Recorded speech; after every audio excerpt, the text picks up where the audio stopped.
So how do you really annoy a group of Star Trek fans?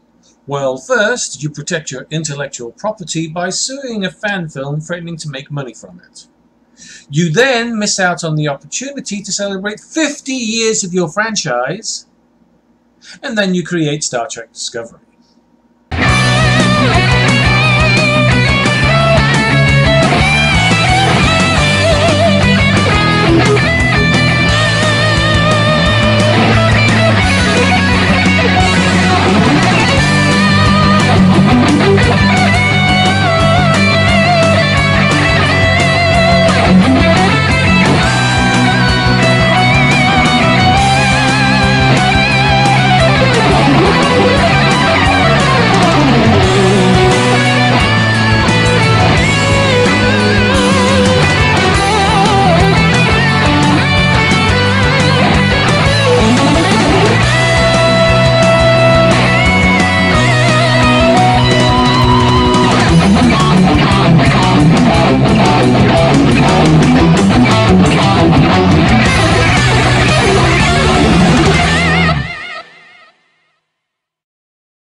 I'm sorry, did you just watch the wrong premiere?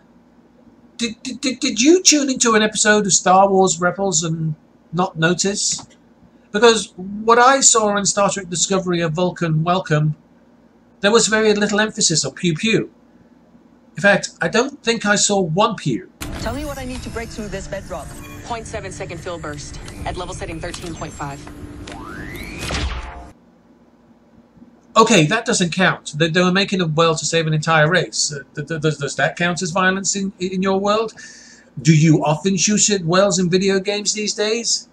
Is this a format we're going to take for granted in Fallout 5? You know, shooting violently into water wells? I mean, yeah, I've seen Lassie. I suppose those whales can be child predators, so I guess the shoot first and ask questions later policy probably counts. It's not often that I do a video review this close to a series, especially one this detailed.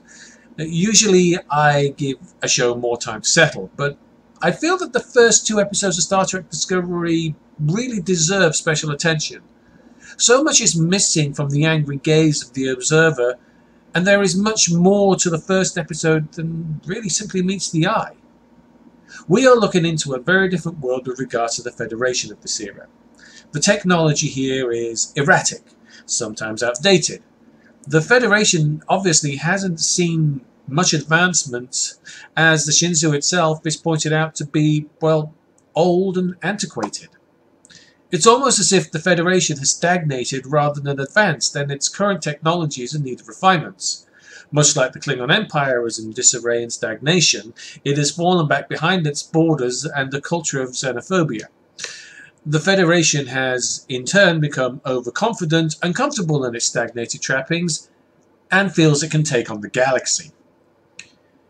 And in the midst of all this pride and arrogance, the inevitable drums of war beat with cultures that refuse to understand each other. One tolerant, the other angry and overprotective.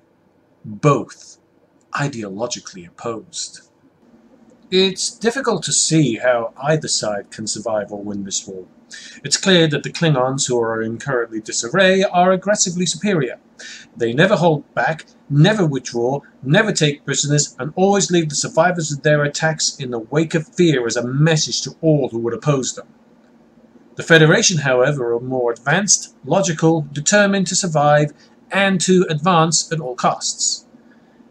And this is where those of you who are quick to jump on this show and hate it missed or refuse to acknowledge it. Everything you hate about Discovery is very much self-aware of this.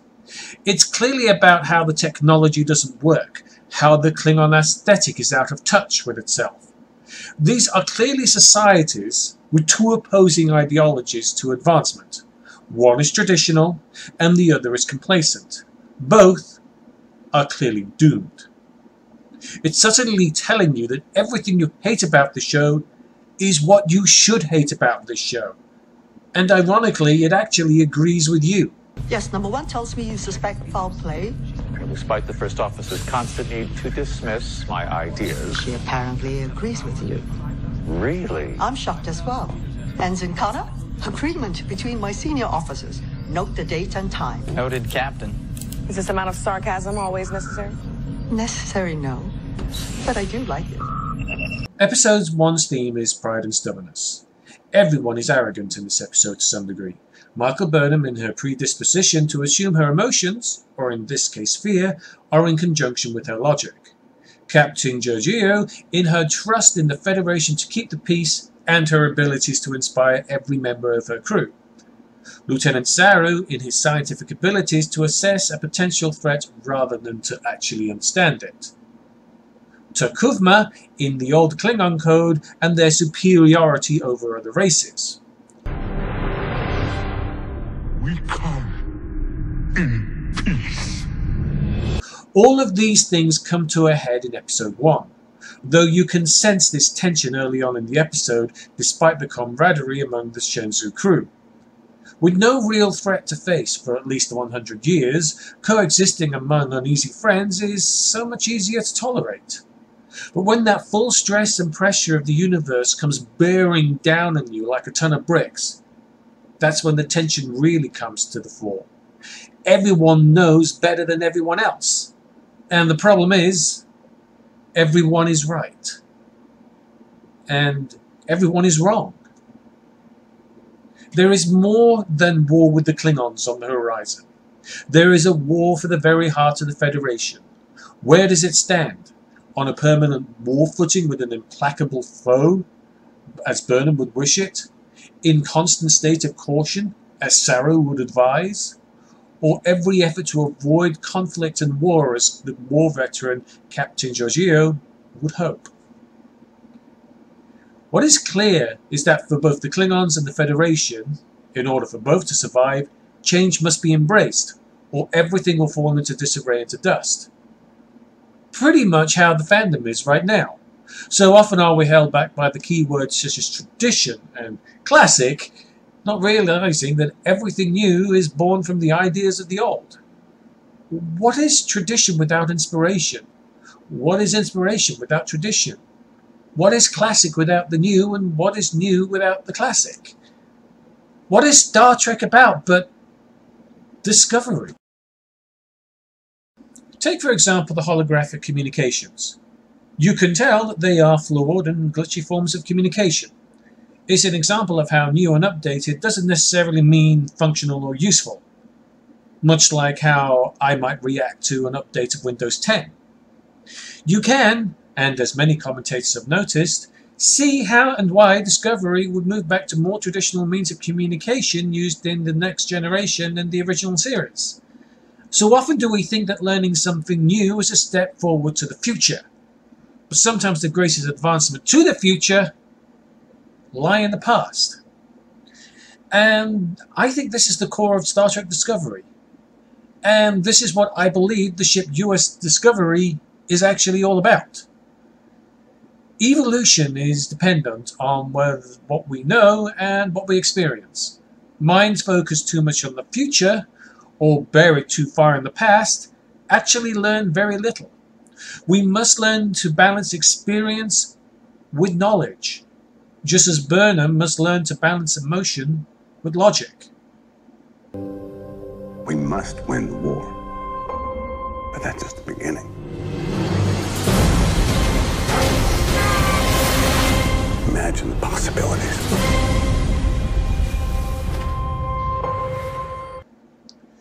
Discovery is not a warship.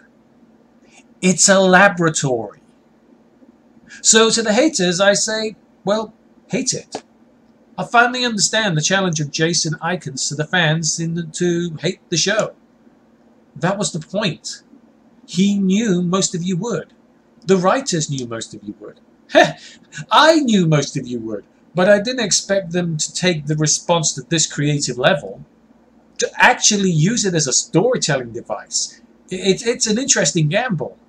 And as we see fans fight amongst themselves, just as the Klingons and Federation go to war over a difference of opinion, both are doomed societies actually stuck in their own trappings. I see Discovery pushing the boundaries of what Star Trek is supposed to be about, finding new things, pushing the boundaries of our imagination and our limitations, fighting not to win a war, but to change the destiny of a galaxy-wide generation and put it on a roadmap that bridges the Enterprise with the original series. And how the disparaging technological and storytelling differences between the two shows finally meet a middle ground and come full circle. So to the haters, I say, by all means, hate it. I think that's what you're supposed to do.